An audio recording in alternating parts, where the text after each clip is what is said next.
Buenos días a todas y todas. Espero que se encuentren muy bien y con mucha energía para estas vitrinas de experiencias docentes. Gracias por estar aquí. Apreciamos que nos estén acompañando. En el chat les voy a compartir el enlace para registrar su asistencia. Agradecemos diligenciarlo. En este espacio tendremos dos experiencias, cada una de 15 minutos. La primera es conexión entre sílabo, guía académica y proyectos. La segunda, evaluando en 3 minutos, comunicando ideas complejas con precisión. Entonces es un placer para mí presentarles a César Martínez, profesor de la Escuela de Administración de la Universidad del Rosario, quien nos hablará sobre la experiencia conexión entre sílabo, guía académica y proyectos. El profesor desafortunadamente no nos pudo acompañar por un compromiso académico de última hora, pero nos compartió un video de su experiencia. Entonces ya les comparto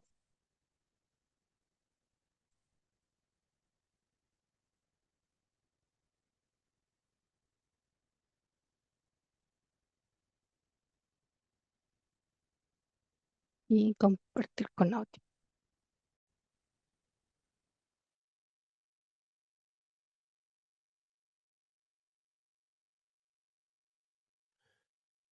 Muy buenos días para todas y todos en este tercer encuentro internacional en docencia universitaria, EIDU 2024. Mi nombre es César Camilo Martínez Lozano, soy docente, profesor de la Universidad del Rosario, perteneciente a la Escuela de Administración. Dicto clases en pregrados y posgrados, específicamente en especializaciones y maestrías. Hoy les hablo de forma sucinta, corta, algo que se ha desarrollado con relación a la parte evaluativa y es precisamente la alineación de las evaluaciones, una conexión sílabus, guía académica y proyectos. No sé si a ustedes les ha pasado, pero casi siempre los alumnos nos preguntarán, profe, ¿por qué obtuve esta nota? Y la verdad, pues es necesario saber evaluar. Y creo que todos lo hacemos bien, pero hay formas que han dado resultado como la que voy a presentar en este momento. Básicamente, evaluar con objetividad usando rúbricas alineadas es un sistema que se ha venido realizando y que tiene unas ventajas. Primero, la claridad en las expectativas. Los estudiantes saben qué se espera de ellos. Una evaluación con objetividad usando rúbricas alineadas también nos permite evaluar de forma objetiva. Es decir, se reduce nuestra subjetividad y se promueve la consistencia en la nota. También mejora la retroalimentación, proporcionando comentarios detallados y útiles que hacen que el estudiante pueda mejorar su capacidad de aprendizaje. Una evaluación con objetividad usando rúbricas alineadas también fomenta la autoevaluación. Los estudiantes pueden autoevaluarse a sí mismos y mejorar. También permite la alineación con los objetivos del curso, en este caso los RAES o objetivos o resultados académicos esperados. Asegura que los proyectos refuercen las competencias clave que se tienen en las guías académicas o guías de la clase o guías de asignatura y los sílabos de donde proviene la asignatura que estemos dictando. También facilita la gestión del tiempo, ayuda a planificar y cumplir plazos. Se nos facilita a nosotros la calificación y a ellos su forma de autoevaluarse, lo cual ayuda a planificar el sentido de lo que están estudiando y cumplir los plazos en forma más natural. Y algo muy importante, se crea transparencia y equidad, hay justicia y entonces los estudiantes perciben una evaluación correcta. Y por último, hay coherencia en la enseñanza. Se promueve la uniformidad entre las diferentes secciones del curso. Eh, en un solo párrafo podríamos decir que alinear el sílabus con la guía académica y los proyectos mediante rúbricas asegura claridad en expectativas, objetividad en la evaluación, retroalimentación detallada y una enseñanza coherente y equitativa que fomenta la autoevaluación y el logro de los objetivos del curso. ¿Cómo se realiza entonces la alineación de la rúbrica? Primero, tenemos que saber que el sílabus está alineado con los documentos de acreditación del programa y la asignatura nace de acá, de un sílabus. Allí, básicamente, extractamos la información para generar eh, una guía de asignatura. En este caso estoy mostrando administración en un contexto global, una asignatura de la Escuela de Administración. Entonces, del sílabus sacamos la información que deriva en la guía de asignatura perfectamente coherente y en la guía de asignatura aparecen entonces las rúbricas de evaluación perfectamente alineadas. Miremos acá, por ejemplo, en la guía de asignatura, una sección que es la número 8, que son las actividades de evaluación. Si nos damos cuenta, tenemos aquí el propósito de evaluación, pueden ser evaluaciones diagnósticas, formativas o sumativas. El corte del semestre o el momento en que se realizan las evaluaciones, las actividades o temas que se van a evaluar y los RAEs asociados o objetivos que se pretende y que nacen desde el mismo sílabus. Los porcentajes de cada una de las evaluaciones. En este caso, si se dan cuenta, la evaluación sumativa en la parte inferior está para el corte primero, hay un primer parcial, por ejemplo, que tiene un valor del 50% y está un link con la rúbrica que le lleva al estudiante a mirar qué se va a evaluar. Eh, Allí entonces, pues, podemos ver, como ejemplo, esta rúbrica de evaluación. Yo sé que es un poco pesado para ver, pero la rúbrica que también nace de esta guía de asignatura, como vimos anteriormente, tendrá unas dimensiones que evaluar. Tendrá los RAEs asociados que están perfectamente alineados con la guía académica que acabo de presentar en la diapositiva anterior y con el sílabus originario de la asignatura que se está dictando. Y aquí, por ejemplo, tenemos el peso porcentual que se tiene para cada una de las secciones que se van a evaluar y unos descriptores que van desde 0 hasta 5, donde 5 es nivel muy alto y 0 nivel muy bajo, con cada una de las explicaciones de qué debe lograr el estudiante en cada uno de los puntos. En este caso, por ejemplo, para la viabilidad o en el segundo o los elementos de competitividad, esto para el caso de la presentación del proyecto que se necesite. Aquí entonces se van a tener los diferentes retos en forma de descriptores y una columna final que se llama columna del total. Aquí vamos a multiplicar el nivel de descriptor, puede ser 5, 4, 3, 2, 1 o 0, por el porcentaje o peso de la respuesta, en este caso la primera, que es del 25%. Aquí hay un ejemplo real del caso de unos estudiantes que obtienen aquí entonces 4 8 en esta primera pregunta, 4 en la segunda, 5 en la tercera y 5 en la cuarta para un gran total de 4,7. Entonces, de esta forma estamos logrando con una rúbrica bien elaborada una justificación de la nota con las ventajas que hablé al comienzo. Eh, Como reflexión final dejo lo siguiente. Ser bien evaluado le confirma a nuestro estudiante que está en el camino correcto, acercándole cada vez más a sus sueños y objetivos. Eso tiene sentido. Tiene sentido para ellos, tiene sentido para nosotros y para nuestra sociedad. Básicamente lo que estamos haciendo con la rúbrica y la alineación que usamos con ella y con la guía académica y el sílabus es tener educación de calidad. Y eso hace que los sueños y objetivos de los estudiantes tengan un sentido. Eh, por experiencia propia, he experimentado la ventaja de estas alineaciones y de verdad que logramos una muy buena calidad en nuestra educación. Muchísimas gracias. Cualquier pregunta, estoy para servirles aquí desde la Universidad del Rosario. Mi nombre es César Camilo Martínez Lozano y a través de mi doctora Clara, que está en este momento moderando tal vez esta sala, eh, pueden tener mis datos para cualquier pregunta en el futuro. Muchísimas gracias a la Universidad de Costa Rica también, a la Universidad del Rosario por permitir estos espacios internacionales de buenas prácticas educativas. Un abrazo grande y les aprecio desde la distancia. Muchas gracias. Hasta luego.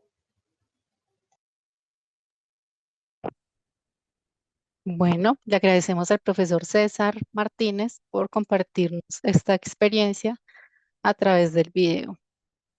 También me complace presentarles a Melania Piedradita, profesora de la Universidad de Costa Rica.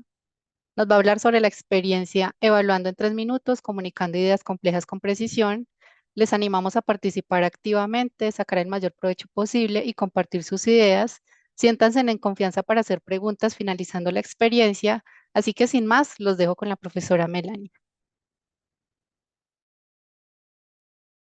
Buenos días a todos y todas. Un gusto estar aquí, ver algunas caras conocidas aquí entre las personas asistentes y pues al quien pues no nos conocemos, un gusto y pues un bonito espacio para poder compartir estas estrategias y ideas que vamos ahí ideando, valga la redundancia, para poder evaluar de mejor manera a nuestros estudiantes. Yo les voy a presentar esta experiencia que he venido desarrollando hace un par de semestres atrás, que le nombré Evaluando en 3 minutos, comunicando ideas complejas con precisión. Esta es la organización de la presentación. Voy a dar una pequeña contextualización del curso, cuál es el objetivo de la actividad de evaluación, la logística de cómo organizo yo esta actividad, cómo se evalúa y algunos aprendizajes y reflexiones que he ido generando a lo largo de la implementación de esta estrategia.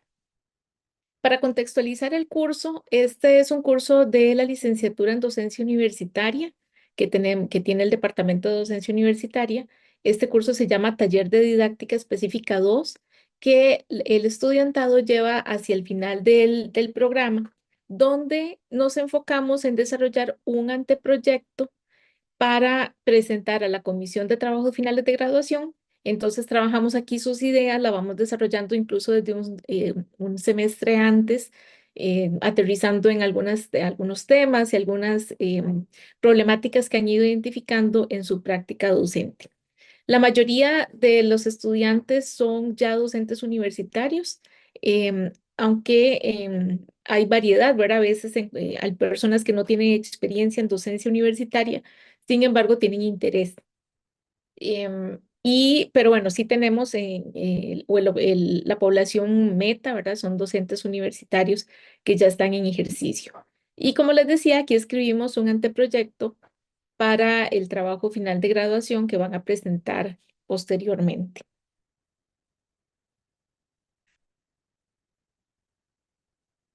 Ok, era pensé que había alguna pregunta en el chat. ¿Cuál es el objetivo entonces de esta actividad? Una de las cosas que he notado y que me preocupa en este curso y yo creo que es algo muy normal cuando empezamos a desarrollar proyectos de investigación, es lograr conectar nuestras ideas que están en nuestra cabeza, lo que vamos escribiendo, pero cómo las articula, si a la hora de articularlas podemos explicar bien qué es lo que queremos hacer en nuestro proyecto de investigación. Creo que esa articulación de contarle a otras personas es importantísimo y a veces hay pocos espacios para poder hacer esto. Este curso, la primera vez que lo impartí era en modalidad virtual. Todavía estábamos en contexto de pandemia, entonces para mí era muy importante que ellos pudieran conversar entre ellos para poder sacar estas ideas que a veces se hacen como colochillos en la cabeza para poder contar y ver si realmente lo que están queriendo hacer, pues tiene lógica y es coherente. Entonces, para las exposiciones al final del semestre, para mí era muy importante que el estudiantado pudiera desarrollar estrategias comunicativas para explicar de forma eficaz su propuesta de investigación. Eso sí, utilizando un lenguaje que fuera apropiado para un público no especializado. Entonces yo les decía, bueno, eso es como si ustedes le estuvieran contando a su abuelita, a su pareja, a un hermano, una hermana, lo que ustedes quieren investigar, pero de una forma que esas personas entiendan. Esta actividad está inspirada en una competencia que ya ahora se realiza a nivel mundial que se llama Three-Minute Thesis, que fue creado en la Universidad de Queensland. Si no la conocen, les invito pues a buscarla. Es muy interesante, es muy bonita. Es una competencia que se hace en diferentes universidades y bueno, en Estados Unidos, por ejemplo, se hacen competencias a nivel interno y luego se van haciendo regionales para poder identificar una persona ganadora. Eso sí, es dirigida a estudiantes de doctorado. Entonces, a la hora yo de tropicalizar esta estrategia, pues hice algunas modificaciones para poder implementarla dentro de un curso porque, y sobre todo pensando que mi curso no tienen datos ni nada, ¿verdad? Sino que es una propuesta nada más. Entonces había que hacer algunas modificaciones, pero está inspirada entonces en esta competencia que se llama tesis en 3 minutos, digamos. Bueno, ¿cuál es la logística de organización? A nivel de organización, tiene algunos elementos importantes que hay que contemplar desde antes y que queden bien claros con el estudiantado, porque sí tiene algunos detalles importantes que tienen que quedar bien claros desde antes. Em, bueno, ya ahorita les cuento como lo que voy haciendo. Yo les doy estas instrucciones desde semanas antes. La exposición que ellos hacen de 3 minutos es hacia el final del semestre, donde ya tienen 3 capítulos del anteproyecto, el capítulo de planteamiento del problema, un capítulo de un marco referencial y el tercer capítulo de un marco metodológico. Entonces, esta es la exposición. La idea era evitar esas exposiciones que tienden a ser muy largas, tienden a ser muy tediosas. El estudiante tiende a leer mucho lo que quiere presentar, pensando tal vez de repente que es tanta información, concretarla en tan poco tiempo es complicado y de repente si no hay mucha claridad en lo que quieren hacer, pues de repente podría hacerse muy monótono al solo leer lo que quieren hacer. Entonces hay varias consignas que ellos deben de cumplir para poder mm, em, cumplir, ¿verdad? Con los requerimientos de la presentación. Entonces, la presentación debe ser un máximo de 3 minutos. En la competencia real, después de 3 minutos, la persona queda descalificada. En mi caso, nunca he tenido el caso de que alguien se pase de 3 minutos. Normalmente, más bien pasa lo contrario. Ahorita les cuento de eso. Es un máximo de 3 minutos cronometrado. No pueden apoyar, no pueden hacer poemas, canciones, ni nada de este tipo. La persona, en el momento en que empieza a hablar, es cuando empieza a correr el tiempo, entonces se cronometra. Y la otra de las consignas o de las instrucciones que les doy es que es una sola diapositiva. No puede tener animaciones, no puede tener videos, no puede tener sonidos, ningún tipo de apoyo audiovisual no es permitido. Tampoco es permitido que la persona tenga equipos, por ejemplo, una tablet para leer sus notas, que tenga fichas, por ejemplo, de lectura, no puede tener instrumentos, ningún tipo de apoyo adicional. Es solo la persona con su diapositiva contándonos en 3 minutos o menos su propuesta de investigación. Y tenemos un jurado, ¿verdad? Que son 3 jueces invitados y las decisiones del jurado son finales. Yo sí hago un tipo de competencia entre ellos, ¿verdad? Vamos a ver si esto aquí lo explico. Ok, ya les explico lo de la competencia. Voy a contarles esto. Entonces, las personas son 3 jurados que normalmente invito de afuera. La vez que lo hice de manera virtual, tuve la oportunidad de tener invitados internacionales por la facilidad de que las personas podían, esa vez grabaron sus videos porque nos daba miedo que de repente algo funcionara, que se le fuera la luz, que el internet estuviera malo. Entonces, para en la parte virtual como era pregrabado, tuve la oportunidad de invitar jueces internacionales Para esta última ocasión que lo hice, lo hicimos de manera presencial, entonces fueron invitadas de la misma universidad, del mismo departamento. También le pido a los estudiantes que envíen un borrador del guión con anticipación, esto para evitar que al día antes estén trabajando en un guión en carrera y que estén, ¿verdad? Sino que antes envíen un guión, les doy algunas herramientas para calcular que realmente el texto que están escribiendo pueda ser leído en unos 3 minutos. Sin embargo, les motivo mucho a que practiquen antes, incluso que practiquen con familiares, ¿verdad? Pero el borrador del guión me sirve también a mí para darles retroalimentación, para darles algunas indicaciones de cómo poder mejorar lo que ellos quieren explicar y contar en sus presentaciones. Les pido que deben incluir los principales elementos de la propuesta, entonces debe tener elementos del planteamiento del problema, cuál es el marco teórico del cual están partiendo y elementos del marco metodológico. Debe incluir un poquito de todo. Sin embargo, debe ser expresado en un lenguaje sencillo, como les decía, dirigido a personas que no necesariamente son expertas en cada uno de los temas que están presentando. También les comparto ejemplos de la competencia en la vida real, ¿verdad? La que sí es competencia, la que es para estudiantes de doctorado. Les comparto algunos videos para que puedan ver cómo una persona que ha ganado esa competencia normalmente eh, hace la presentación, y creo que eso es un buen insumo para ellos y para ellas, poder ver cómo pueden preparar de una manera amena, contando una historia a veces, ¿verdad? O hilando diferentes elementos de una historia o partiendo de tal vez alguna anécdota, y después lo hilan con su tema de investigación. Entonces les mencionaba que yo lo hago en forma de, de concurso. Hay 3 premios, un premio al primer y segundo lugar y un premio del público. Bueno, ya ahorita les cuento la parte de cómo hago esta premiación. Vamos a ver. ¿Cómo se evalúa? Bueno, yo con antelación les comparto en el momento en que les doy los criterios de la actividad, también les comparto los criterios con los cuales van a ser evaluados. Básicamente son dos grandes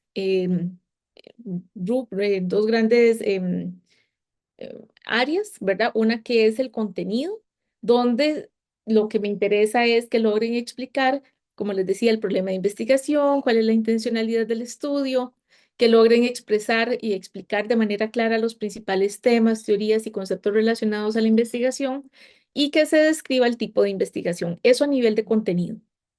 Y en la segunda parte que se evalúa, o el segundo elemento que se evalúa, es la elocuencia y comunicación del mensaje. Entonces, que la presentación sea clara, que sea organizada, que el lenguaje sea apropiado para una audiencia no especializada. También se evalúa la diapositiva, que esté bien definida y que realmente apoye la presentación que están haciendo. Y también se evalúa que la persona presentadora transmite entusiasmo por la investigación y que logre captar y mantener la atención de la audiencia.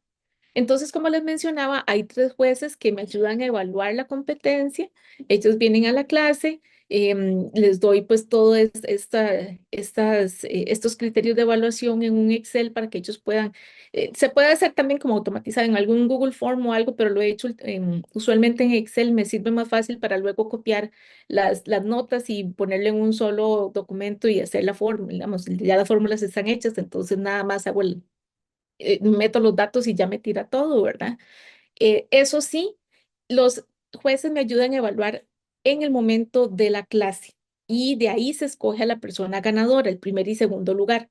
El premio del público es un Google Form que yo hago y les envío al final de que todo el mundo haya terminado de exponer, y entre ellos mismos, entre el grupo, escogen a la persona que creen.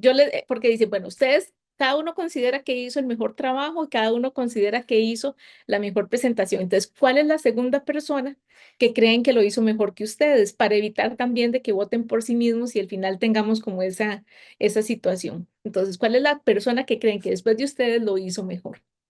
Entonces, en ese momento se hacen las sumatorias, ¿verdad? Se hace todo y se premia. Yo lo que hago es que les doy un pequeño premio, normalmente alguna tarjeta de regalo de Starbucks para que vayan y se compren un café. Y lo interesante es que usualmente la persona que gana el primer premio, usualmente gana el premio del público. Me ha pasado en las veces que lo he implementado. Me parece muy interesante este fenómeno. Me parece que realmente las personas reconocen quién lo hizo mejor y eso siento que es un indicador de eso. Aparte, yo en el momento en que las personas van presentando, también uso el mismo Excel para hacer las calificaciones. Se me olvidó mencionarles que las personas, los jueces, aparte de una nota, pueden poner comentarios. Yo hago lo mismo, yo pongo mi nota, pongo comentarios y luego al estudiantado el porcentaje que se le asigna para su nota es solo lo que yo califico, no lo que los jueces califican. Sin embargo, tomo sus comentarios y sí se los pongo y se los envío para que tengan ese tipo de realimentación por parte de las personas del jurado. Entonces, así es como yo voy em, haciendo esta parte de la evaluación de la actividad. Ok, vamos a ver algunas reflexiones, algunos aprendizajes que he ido observando a lo largo de estas implementaciones.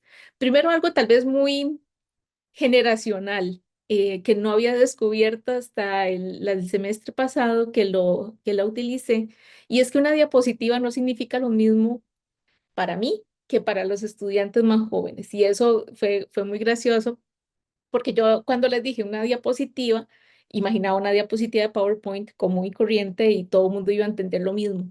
Muchos estudiantes, sobre todo las personas más jóvenes, usaron Genially o Canva para hacer su presentación, que a pesar de que era una sola, tenían formatos diferentes que les permitían más espacio. Entonces, esto me llamó mucho la atención y porque yo les dije, pero una diapositiva es en PowerPoint y me dicen, no, es que para mí una diapositiva es en Genially. ¿Verdad? Entonces, como les digo, es muy, casi que gracioso, como anecdótico, pero me llamó mucho la atención de que entonces debo ser más específica en esta instrucción, sobre todo para que todos tengan el mismo espacio en la diapositiva y ahorita les voy a enseñar un ejemplo de esto.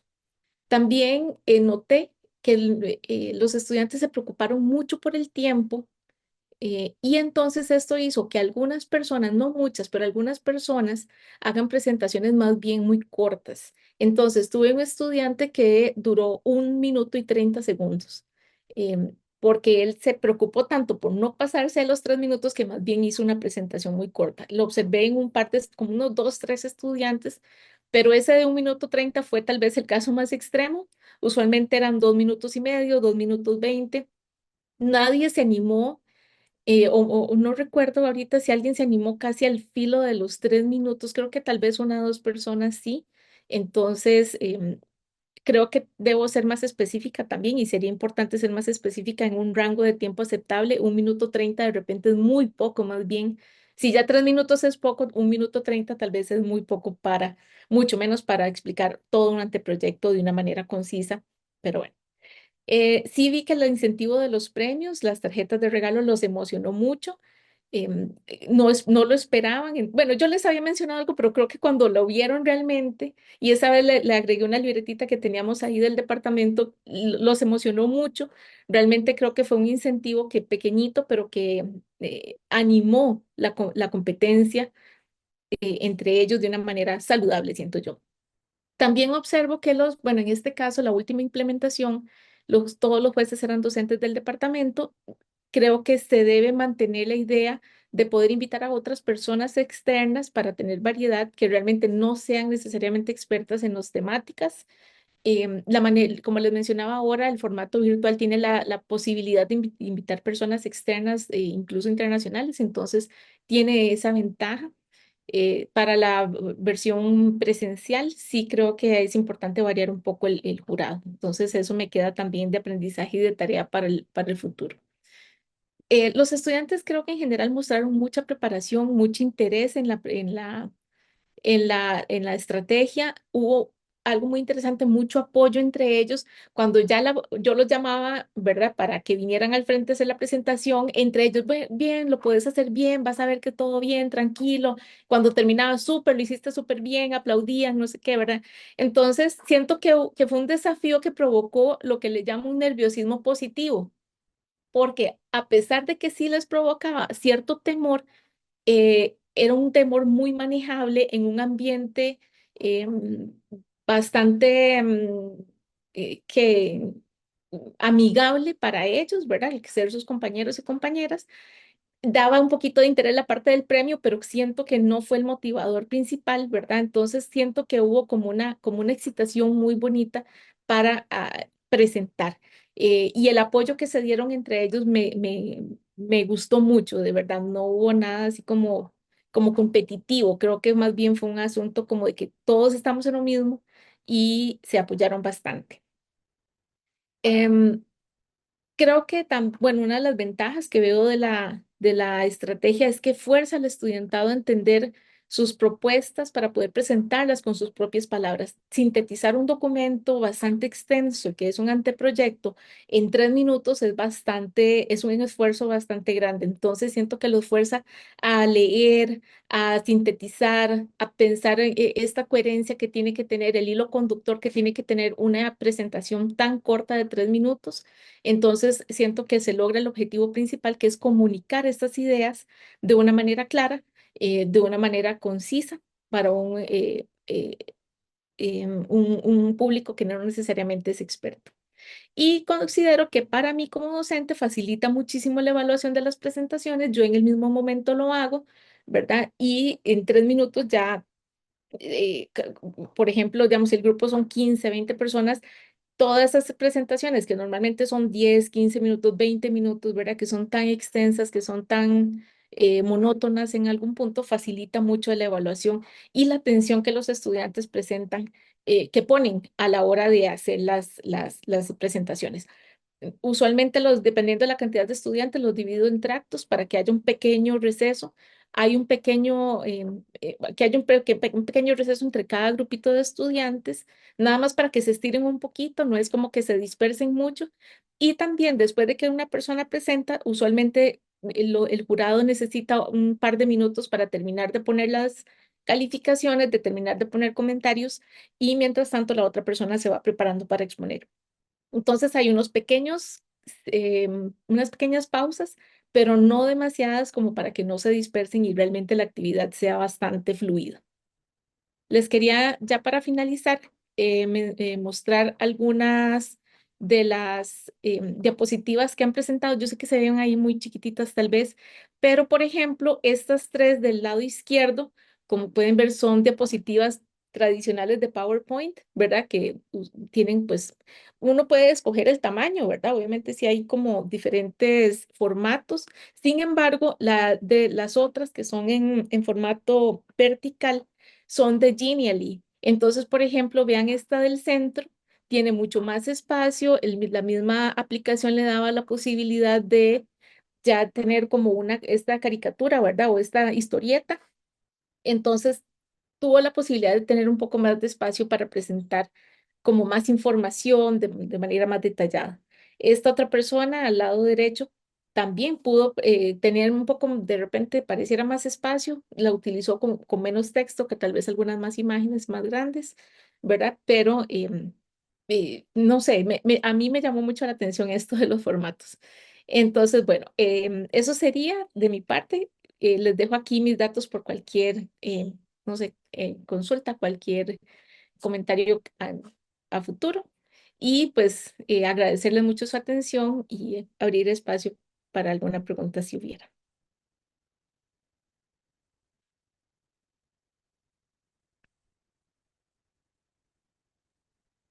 Bueno, se habilita el espacio para preguntas.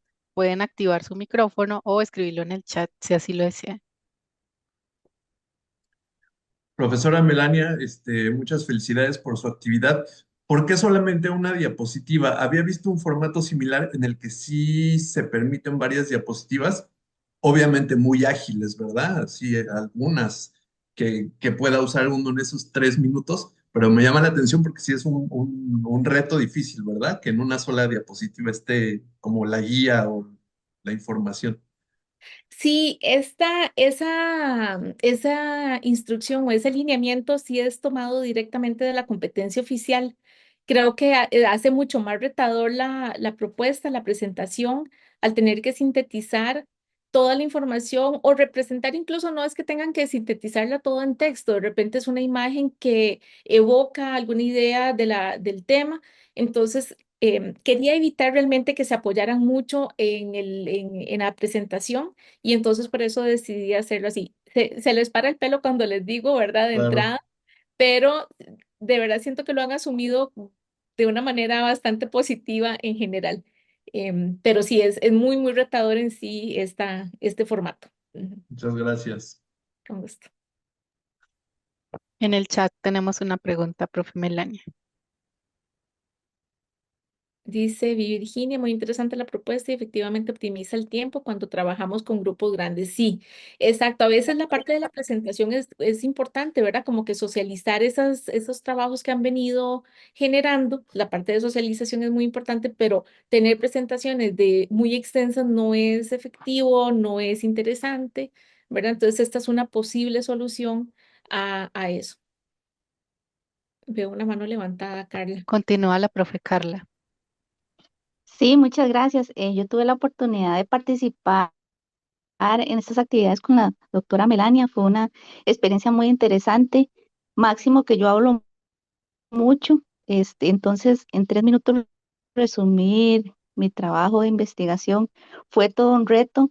Estuve practicando el día anterior, toda la mañana para lograrlo.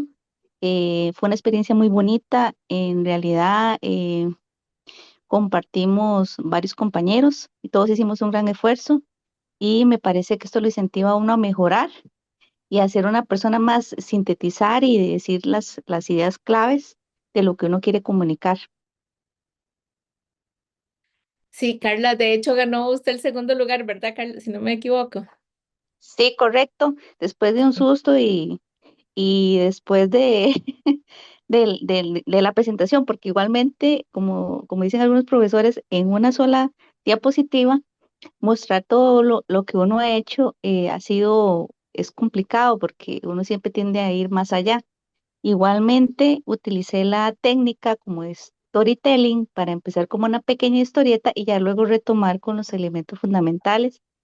Muy agradecida, sí, todavía ahí tengo el premio. Muchas gracias, profesora, y no, me gustó bastante y ojalá que se siga incentivando ese tipo de iniciativas en el departamento que lo impulsan a uno a mejorar. Gracias, Carla.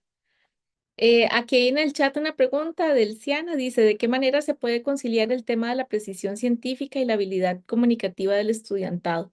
¿Qué es lo que al final se evalúa, los resultados de investigación, sus alcances o la habilidad comunicativa? ¿Y para cuáles tipos de audiencia se recomienda esta técnica? ¿Qué tipo de investigación? En este caso, el objetivo, como lo vieron al principio de mi presentación, mi objetivo principal con esta actividad era evaluar la habilidad comunicativa, que pudieran contar de manera clara, de manera sintetizada, de manera más coloquial, más informal sus ideas de investigación. Yo ya en el trabajo escrito estaba evaluando toda la parte del contenido propiamente, de la coherencia, de la fundamentación, de la propuesta, el planteamiento el planteamiento del problema de investigación, ¿verdad? Todo eso ya estaba siendo evaluado aparte. En una presentación, pues me parecía más pertinente evaluar su capacidad de comunicar y de llevar el mensaje a otras personas, ¿verdad? Que en sí el contenido, a pesar de que sí tenía algún elemento de contenido, la evaluación que les hacía, y les mencionaba que evaluaba el contenido, pero también la parte de- básicamente de comunicación, ¿verdad? Entonces, esa fue en mi caso mi interés y esa era hacia donde iba dirigida la actividad de evaluación. Con los tipos de audiencia, creo que esto se puede hacer en diferentes tipos de audiencias siempre y cuando considerando sus características. Por ejemplo, habría que hacer modificaciones si se hiciera, por ejemplo, en el caso de Carla, que ya era una investigación finalizada con datos, ¿verdad? Entonces, obviamente, hay una madurez diferente del proyecto, hay una madurez ya de la persona que realizó la investigación, entonces, se adecua a eso, ¿verdad? Esos estudiantes apenas están iniciando su propuesta, entonces obviamente todavía no es perfecta, y bueno, ¿cuándo es perfecta, verdad? pero están en una etapa bastante incipiente de la proposición de un TFG, entonces también hay que adecuarlo a eso. No son presentaciones, no está perfecto todavía le falta mucho trabajo. Entonces creo que se puede, ya para concluir esta parte, se puede usar en diferentes poblaciones, sí tomando en cuenta sus características, ¿verdad? Y adecuándolo y tropicalizándolo al curso que tenemos y también al objetivo que tenemos nosotros como docentes de para qué necesitamos y qué queremos la actividad de evaluación. Tenemos una pregunta de José Daniel, pero por temas de tiempo se nos cierra la sala. Entonces, Ok. José Daniel, si quieres nos comentas, pero tenemos 30 segundos solamente. Bueno, rápidamente, además pregunta era comentario de que me parece que esa actividad es muy aplicable también para cosas de la vida cotidiana, sobre todo en las ciencias básicas, donde hay que presentar un trabajo de investigación en un congreso en 5 minutos, prepara al estudiante para esas actividades. Y también cuando tenemos que presentar una propuesta de proyecto a una persona, puede ser un jefe que tal vez no esté en nuestra área de trabajo, no conozca nuestros temas y no quiere la profundidad, lo que quiere es los datos Mm. importantes y eso ayuda al estudiante a desenvolverse en esos aspectos, digamos, en laborales. Sí, sí, totalmente. Creo que esas habilidades tenemos que desarrollarlas en cualquier momento de la carrera en la que estemos, ¿verdad? Como estudiantes, como profesionales, como todo. Yo creo que sí es importantísimo poder comunicar de manera efectiva y concreta lo que queremos, el mensaje, ¿verdad? Lo que queremos comunicar a otras personas. Sí. Bueno, eh, profesora Melania, muchas gracias. De nuevo, muchas gracias a todos y todos los participantes. Ha sido un placer compartir con ustedes este espacio.